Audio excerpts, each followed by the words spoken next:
Hello, everyone. I am Alex Lim, your host, and welcome to AuthorStory, the home of authors and stories that matter.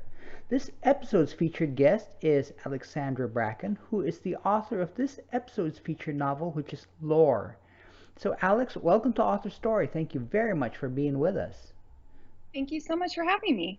All right, cool. So, you're a New York Times bestseller author. I mean, that's something that a lot of people really aspire to. I mean, a lot of writers aspire to.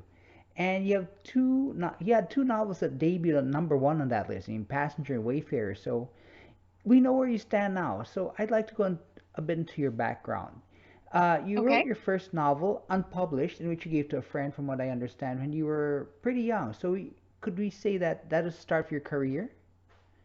Yeah, growing up, I was always interested in storytelling. I was one of those kids who had like a very strong sense of what she wanted to do at a very young age. Mm-hmm. It Mm-hmm. just sort of felt right to me because I loved reading so much that I would also want to tell stories as I got older. Mm-hmm. And so I've always written, like I would write my own short stories and poems. I wrote a lot of fan fiction, which was kind of the way I taught myself how to construct story and how to build character out. Mm-hmm. Mm-hmm. And so when I got to college, I decided it wasn't enough of a challenge just to be a freshman in a new state with like a double major. Okay. Unfortunately, I do have like a slight overachiever mentality, All right. but Okay. I decided I wanted to try to participate in Nanowrimo, which is National Novel Writing Month. It happens every November, and the goal Uh-huh. is to write, 2,000 words a day, so you end up with a 50,000 word novel at the end of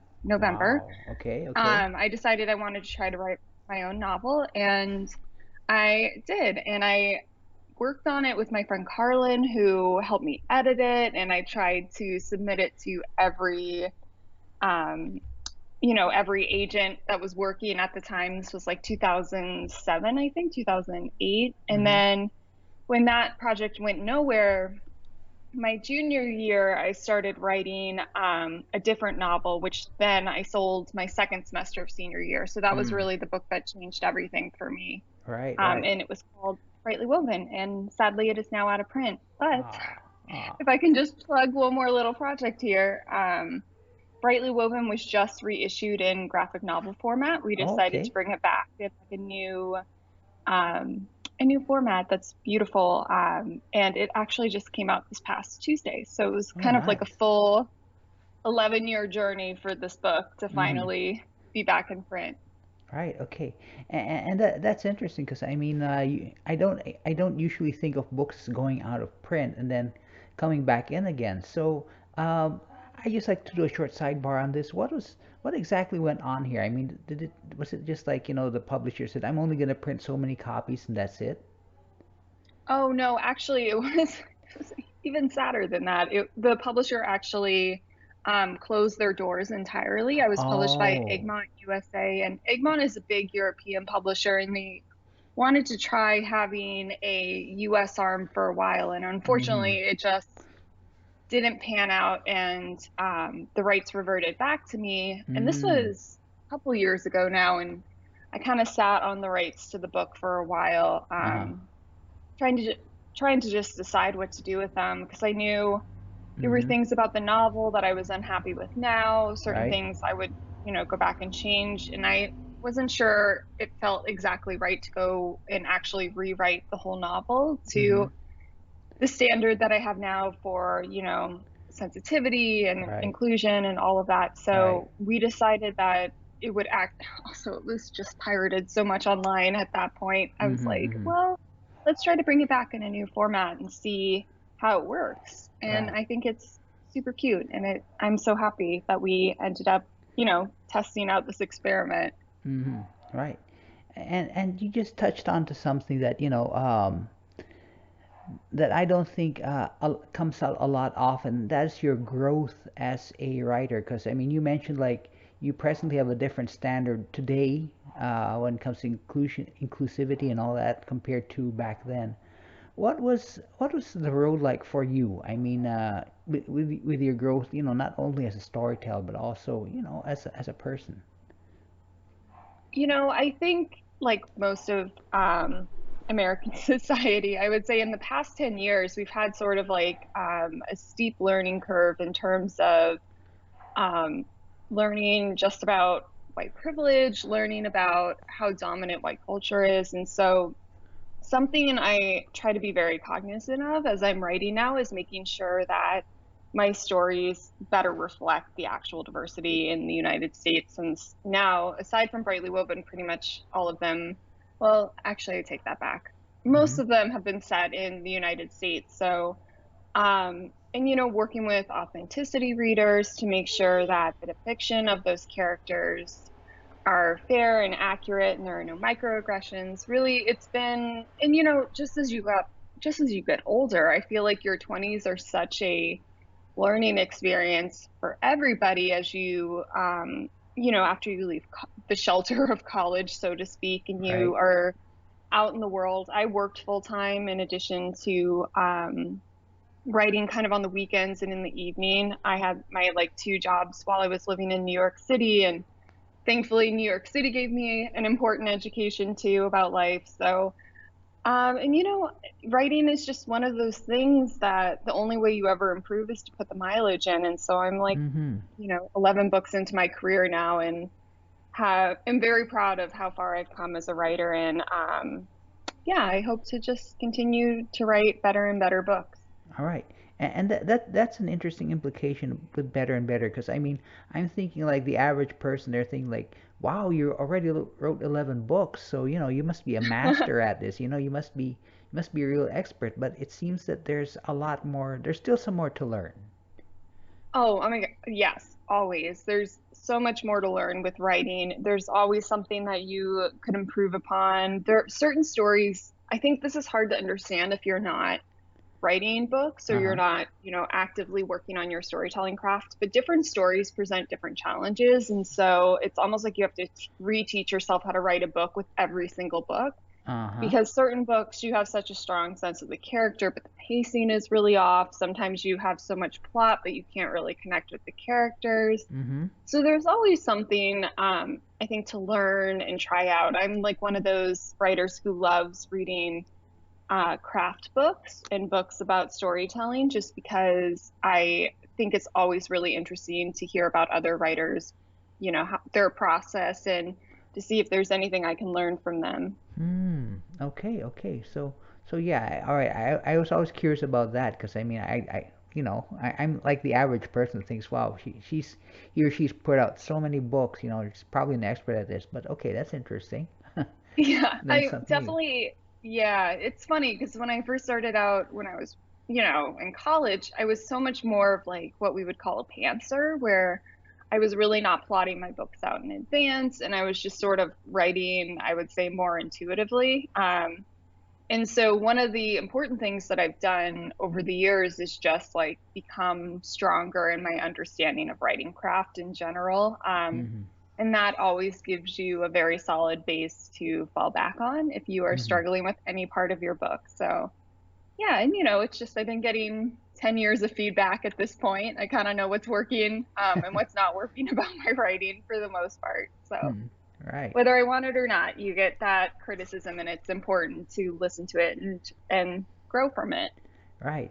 And I imagine, like, if you receive criticism, if you receive feedback, I mean, I'm sure some of the stuff is out there open, and it's got to bruise your ego. So how exactly is it that you deal with this? Because I don't think there are a lot of people who can take brutal feedback and still keep on trucking, so to speak. Right. I think one of the important things I have sort of been able to learn almost from my fan fiction days, which it's kind of interesting to me to look back on now, but one of the important skills that you develop as a writer, for whatever you're writing, if you are putting your work out there in public, you will get feedback on it, whether want it or not. And some feedback will always be good, some feedback will always be bad, because Mm-hmm. everybody has such different tastes Mm-hmm. and they bring something unique to the story that they're reading and Right. their own lived experience. Mm-hmm. So one of the important things to do as a writer of any kind is to learn to sort out, actual literary criticism Mm-hmm. from somebody's like personal opinion and personal taste, which is, Mm. it can be hard. And I think for me, I at this point don't read a lot of reader reviews unless they are actively sending them to me. Right. I listen, I read a little bit more of the professional reviews and, any sort of review I might get from another author, because for the most part, I'm really looking to always improve my craft, Mm-hmm. and I Mm-hmm. absolutely cannot please everybody. So it is harder on some days to get like a wave of negative feedback, but then, the next day, it's just the nature of the internet. You'll get a ton of positive feedback on your Mm-hmm. story. And it's really, everybody has to decide for themselves how they engage with that or don't engage with it. So for me, Right. I try to stick to my professional reviews so I Mm-hmm. can, make sure those are okay. And then if I'm getting any sort of criticism about, for example, representation in my books, that's something I always want to hear and I'll always listen to and try to learn from. Mm-hmm. Mm-hmm. But for the most part, it's sort of like I've sort of figured out how to separate somebody's personal taste, that they, prefer more romance than a book Mm-hmm. rather, compared to what I included, Mm-hmm. versus somebody who is like making a really important critique about, pacing or how the characters are depicted. Mm, okay, okay, all right. All right. So the a personal review then would be something like they, as you mentioned, it'd be something like they'd want something more, some more element, maybe as you mentioned, some more romance or maybe some more action. But compared to Right. say a professional review, I mean one that would give you assistance as a writer and as a storyteller, something along the lines of, this part was too slow or too fast, or maybe this could be improved a bit, something like that. Is this correct? Yeah. For example, in my current book, Lore, some people wanted to see, more mythology. Some people felt like it had too much mythology. So Uh-huh. you can really, make yourself, absolutely batty by trying to write to please absolutely everybody. Right, But right. there's that famous quote, I think from, is it Theodore Roosevelt, about, listening to feedback from people who are also kind of in the ring and who are engaged Mm-hmm. in the act of writing books, and how it's important to listen to that feedback over the critic who is, not engaged, um, and who is coming from a place of personal opinion. I should, the caveat here is that I care a lot about what my readers think about my books, and Mm-hmm. I hate Mm-hmm. disappointing anybody. I'm not dismissing their opinions, because so many readers give wonderful feedback on books that is like at a professional level. And it's just they've learned through reading so much, or through studying English at school, how to give like fantastic criticism of any sort of written work. And so Mm-hmm. that's sort of what I mean when I say, some readers will review personal, purely on kind of an emotional gut level, Mm-hmm. that they Mm-hmm. enjoyed this, but they wanted to see more of this. And that's their, personal take on the story and their own personal taste. Whereas some readers, and the professional reviews try to stay more in this sphere, give a criticism of how like certain components of writing are working, whether like a character's arc is fully realized, or, the pacing of the book is too much of a slog, or the world building is nonsensical, Mm-hmm. that sort of a thing. So Mm-hmm. I don't mean to dismiss reader reviews in general. That is definitely not the case for me. I sometimes, there are a number of really fantastic Mm-hmm. um, non-professional reviewers out there on Goodreads and even Amazon and all of these different sites giving fantastic criticism and feedback. I sometimes have a harder time finding that, just because I don't really go looking for reviews at this point, other Okay. than the professional reviews which get sent to me. All right. I feel like I just talked myself into a circle there, but Okay. No, okay, yeah. but yeah, okay. So there's a difference between professional, okay, personal and professional then. Okay. So because I mean that sort of thing is not something that's really generally well known. So, yeah. Yeah, and obviously the fact that anybody talks about my books at all is still amazing to me. It still kind of blows my mind. So I'm Mm. grateful for all of the reviews that I get, both, the more personal taste reviews and also the more, literary critiques. Mm. Right. Okay. Okay, so you also brought a few things up about the next question that I'd like to ask us. I mean, you don't become a number one New York Times bestselling author without hitting on with your audience. But at the same time, as you mentioned, you can't please everyone.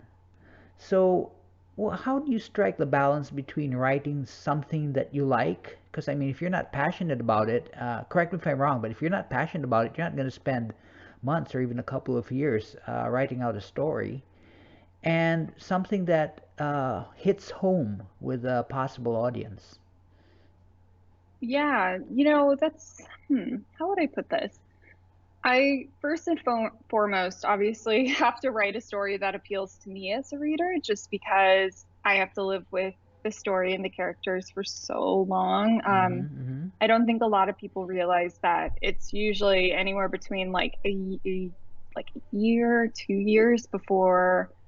Oh, so you sell a manuscript to a publisher, and then it takes a year up to 2 years, usually. It's mm-hmm, usually, I mm-hmm, think, a little closer to a year now for a book to go through the whole editorial process, the publication process, and then appear on shelves. So you live with that book for a really long time, mm-hmm, mm-hmm. years in most cases, and you reread it so many times. You are constantly having to go back through your drafts. And so if you don't genuinely love the project and genuinely love the characters, that gets really old real fast. Right, Um, right.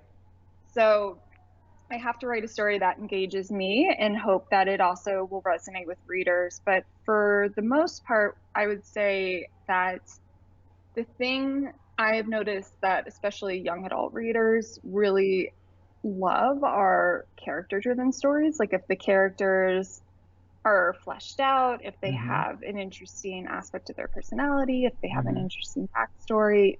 The YA readers are really reading for, and obviously a lot of readers, not just YA readers, but since that's sort of my wheelhouse, I will Mm-hmm. Mm-hmm. reference them. All right. They love a really emotional story, Mm-hmm. and it can be a story that they have no lived experience with, but Mm-hmm. as long as they connect to those characters, the story resonates with them. So that's something I think about a lot as I'm writing. What is a way to draw out the characters and draw out the emotional arc of the book? Okay, okay, interesting, interesting. Okay, and you mentioned, yeah, it does take 2 years, as you mentioned. So yeah, you've got to be involved with this, and in the end, I mean, you've got to connect, as you mentioned. Now, your books are for young adults. What's the appeal to you specifically for writing for this audience?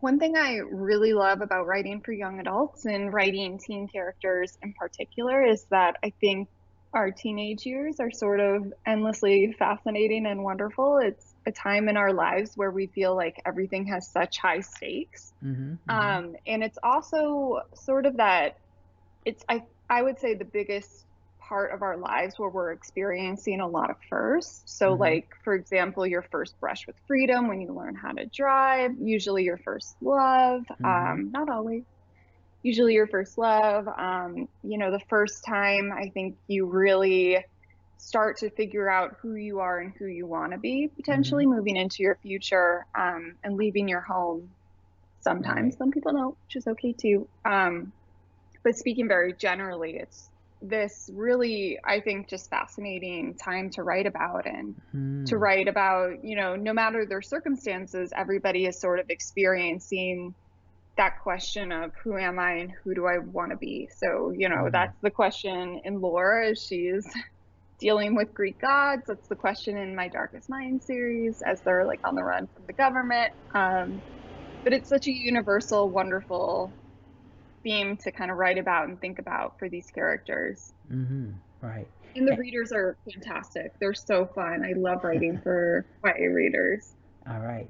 So in addition to the characters, I mean, as a story, a book, it's got to have sort of like a setting and a plot. I mean, like with lore, this comes from Greek mythology, I believe.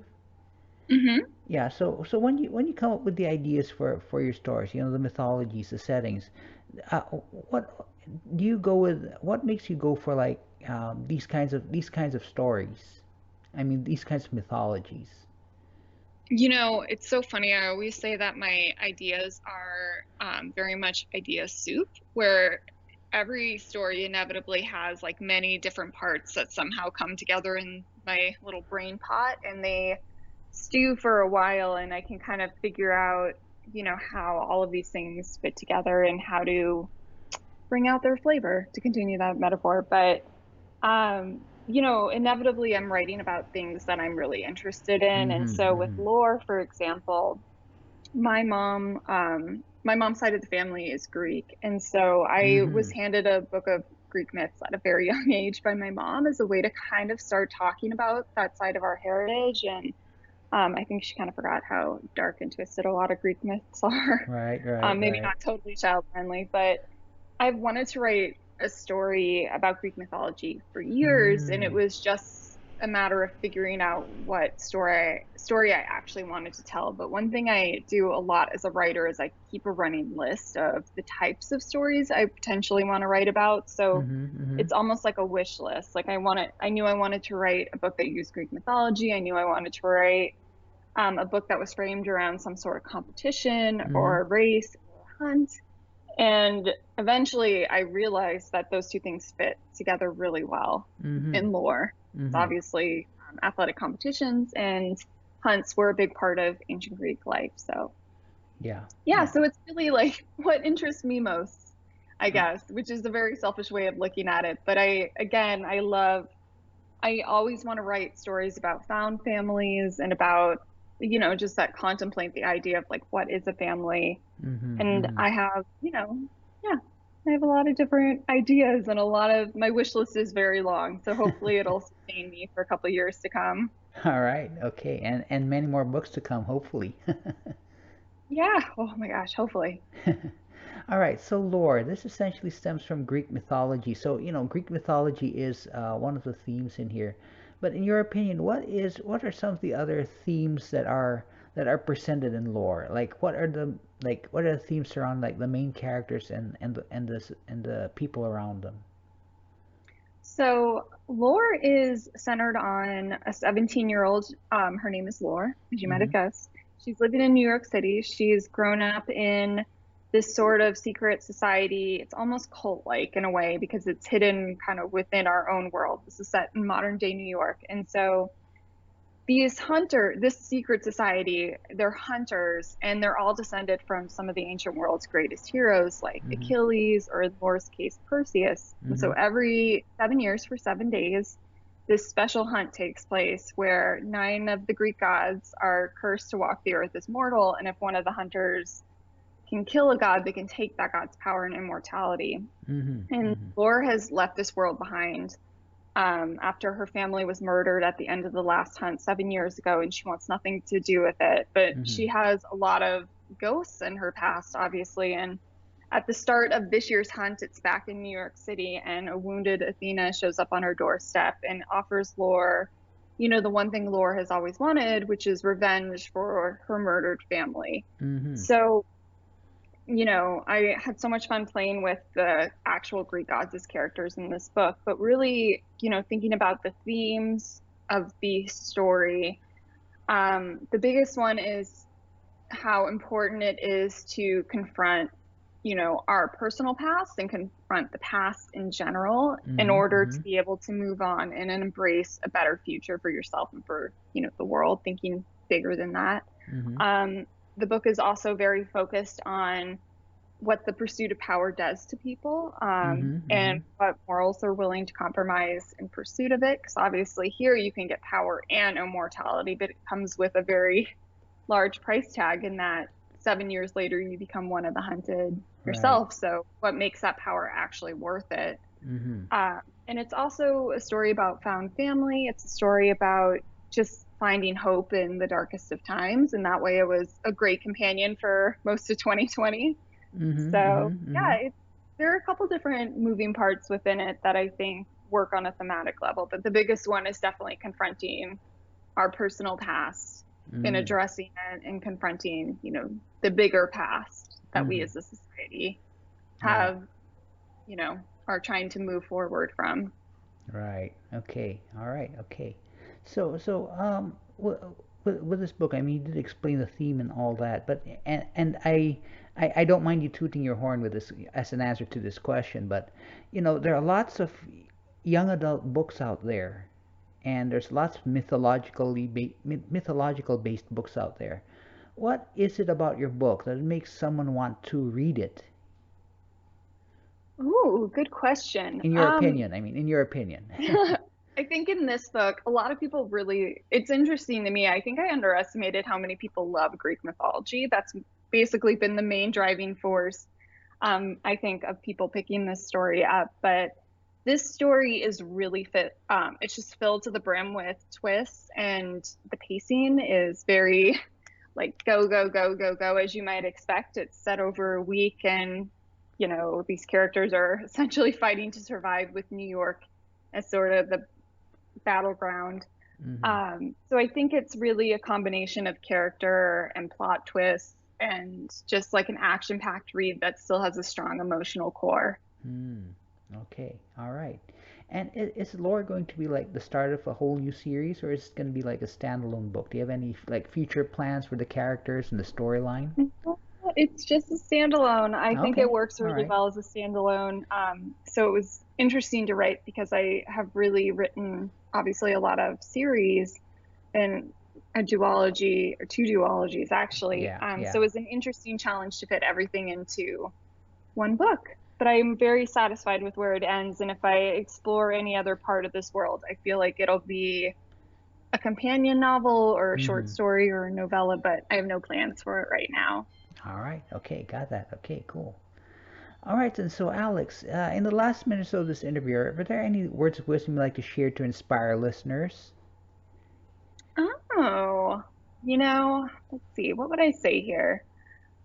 Are for all the writers out there, as I said before, the only way to improve your craft is to just practice. And a lot of people are very hesitant to call themselves writers or authors if they're not published. But if you are writing, remember that you are a writer and to just keep going and find stories that you love that you can tell in your own unique way. Hmm.